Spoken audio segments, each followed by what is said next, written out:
தற்போதைய செய்தி சென்னை கொரட்டூர் பகுதியில் ரயிலில் கற்களை வீசி அட்டூழியம் செய்யப்பட்டிருக்கும் வீடியோ தற்போது வெளியாகி அதிர்ச்சியை ஏற்படுத்தி இருக்கிறது. நீங்கள் பார்க்கிறீர்கள் அந்த வீடியோவை. ரயில் நிலையத்தில் அட்டகாசம் செய்த 9 மாணவர்களை காவல்துறையினர் அதிரடியாக கைது செய்து விசாரணை மேற்கொண்டு வருகின்றனர்.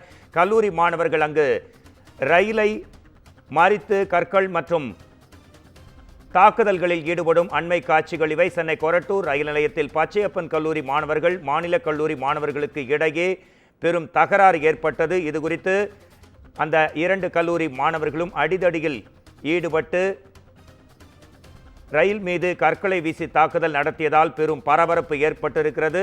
தற்போது அந்த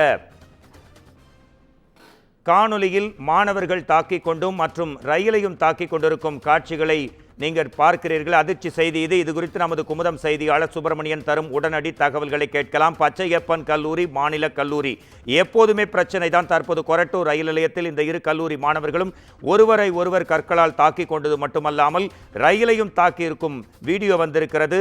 உங்கள் ஆய்வறிக்கை என்ன, நிலவரம் என்ன, உங்கள் நேரம் சுப்பிரமணியன்? சென்னை கடற்கரையிலிருந்து அரக்கோணம் நோக்கி சென்று கொண்டிருந்த மின்சார ரயிலில் கொரட்டூர் ரயில் நிலையம் அருகே வந்தபோது அதில் பச்சையப்பன் கல்லூரி மாணவர்கள் மாநில கல்லூரி மாணவர்களை பார்த்தனர்.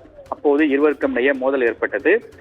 மாறி மாறி கற்களை வீசிக் கொண்டனர். இதனால் பயணிகள் பயந்து அலறி ஓடினர். அது மட்டுமல்லாமல் கற்களை வீசி கொண்டதில் ரயில் சேதமானது.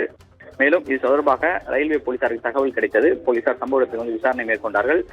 9 கல்லூரி பச்சையப்பன் கல்லூரி மாணவர்களை போலீசார் கைது செய்திருக்கிறார்கள். கைது செய்யப்பட்ட அவரிடம் விசாரணை என்பது மேற்கொள்ளப்பட்டு வருகிறது. இதில் இன்னும் சிலர் தலைமறைவாக இருக்கிறார்கள். இது தொடர்பான சிசிடிவி காட்சிகளும் வெளியாகி இருக்கிறது. அதனை போலீசார் கைப்பற்றி விசாரணை மேற்கொண்டு வருகிறார்கள். ட்ரெயின் ரூட் பிரச்சனை காரணமாகத்தான் இந்த மோதல் நடந்திருப்பதாக தெரிய வந்திருக்கிறது. அது தொடர்பாக ரயில்வே போலீசார் தொடர்ந்து விசாரணை நடத்தி கொண்டிருக்கிறார்கள். நன்றி. உங்கள் விரிவான தகவல்களுக்கு நன்றி சுப்பிரமணியன்.